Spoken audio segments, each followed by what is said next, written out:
est grande ouverte pour toi. Donc c'est selon cette source, Manchester City ferait partie des clubs intéressés pour Iliman Ndiaye. Maintenant il y a pas mal de clubs, j'ai vu qu'il y avait Tottenham, Liverpool, Milan, l'Atlético, il y en a vraiment pas mal. Les gars, je vous le dis, pour moi, il faut impérativement se positionner à fond sur ce dossier.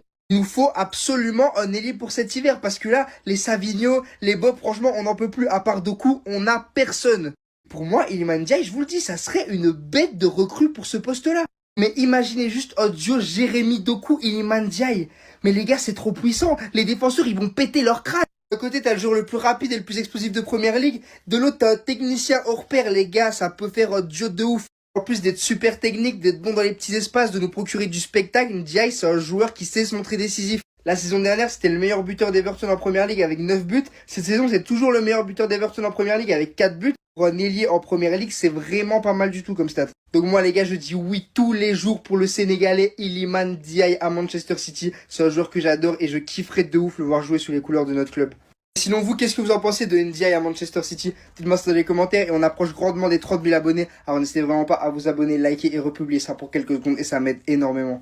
Alors oui, l'OM a fait des braquages concernant Luis Enrique et Jonathan Lowe, deux joueurs qu'on a vendus à très très bon prix et qui ne font pas leur preuve dans leur nouveau club. Jonathan Lowe vendu 20 millions d'euros cet été à Bologne, 408 minutes de jeu, 0 but, 0 passe décisive. Et bien sûr, Luis Enrique vendu également, 7 matchs, 0 but, 0 passe décisive. Deux joueurs vendus à très bon prix, il y en a pour plus de 50 millions d'euros si on compte les deux transferts. Mais pour Iliman, les gars, on sort pas du tout gagnant. Parce qu'il y a des spéculations en Angleterre concernant le joueur sénégalais et les cadres de Première Ligue vont se l'arracher. Trois clubs ont déjà pris contact avec l'agent du joueur, Manchester City, Liverpool, Tottenham. Et une chose est sûre, c'est que Everton vont pas le vendre 20 millions d'euros. Il va partir pour 60 millions minimum. Ça fait 1 an et demi qu'il a quitté l'OM.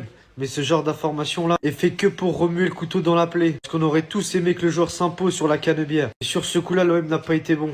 Il aurait fallu soit le conserver, soit mettre un pourcentage à la revente. Parce que là, c'est de l'argent perdu bêtement. En tout cas, tout ça est mérité pour Iliman. Parce que quand je regarde Everton en Première Ligue, il régale. Il est en train de concrétiser son fort potentiel, que ce soit avec Everton ou même avec le Sénégal. Et quel que soit le club cité ci-dessus, pour moi, il a sa place dans tous ces clubs-là. Et je serais pas étonné si ça devient l'un des hommes forts de la Première Ligue la saison prochaine.